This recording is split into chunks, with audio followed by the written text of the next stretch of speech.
Hello guys, ito nga palang bagong trending na kalan ngayon. At ituturo ko sa inyo guys kung paano gamitin to. Dahil sobrang mahal na nga ng gasol ngayon, kailangan na talaga natin magtipid. Dahil pamahal na nga rin ng pamahal ang mga bilihin. At kapag binili nyo nga pala to guys, may kasama na siyang blower. At alam nyo din ba na used oil lang ang ginagamit dyan.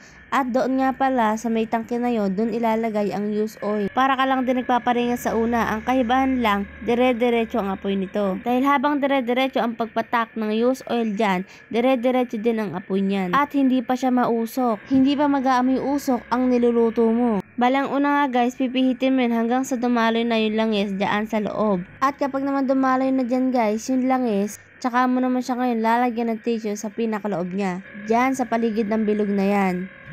At kapag may laman na nga siya guys ng ganyang kadami, patayin mo na. And then ayan, ilalagay na nga guys yung tissue sa paligid. Kailangan may alambre ka lagi nakaantabay. At ngayon pwede mo na nga siyang sindihan. Dahil kailangan mo pang pag-initin yung buong loob na yan. At kapag napainit mo na nga yung buong loob na yan, tsaka mo palang sisindihan yung blower. At dapat guys, hindi mo bibiglain na itodo agad yung pagpihit dun sa blower. Kailangan konti-konti lang ang pagpihit dahil baka mamatay yung apoy. Tignan nyo guys yung kamay niya, konti-konti lang yung pagpihit niya sa blower. At habang palakas nga ng palakas yung apoy, kailangan medyo lalakasan mo na rin yung pagpihit mo sa blower. Dahil mamaya hindi na kulay pulang apoy ang makikita mo dyan, kundi kulay blue na. Yung parang ganun na talaga sa shilane, kaya naman hindi siya nakakaitim sa kaldero. Parang sa shilane ka lang din nagluluto. Ang kaibahan lang, mas mura dito. Oo, tamang kuryente ang gamit mo dito, pero hindi naman siya ganun kalakas kumonsumo guys. Abay, kung meron ka na pag-change ulan sa mga motor mo, abay pwede mong gamitin yun, hindi masasayang. O kaya ay nako, sa talyer pumunta ka, napakarami doon. Dahil sigurado naman, hindi na nila magagamit yun, hingin mo na lang. At kapag binili nyo nga to guys, may kasama na siyang blower.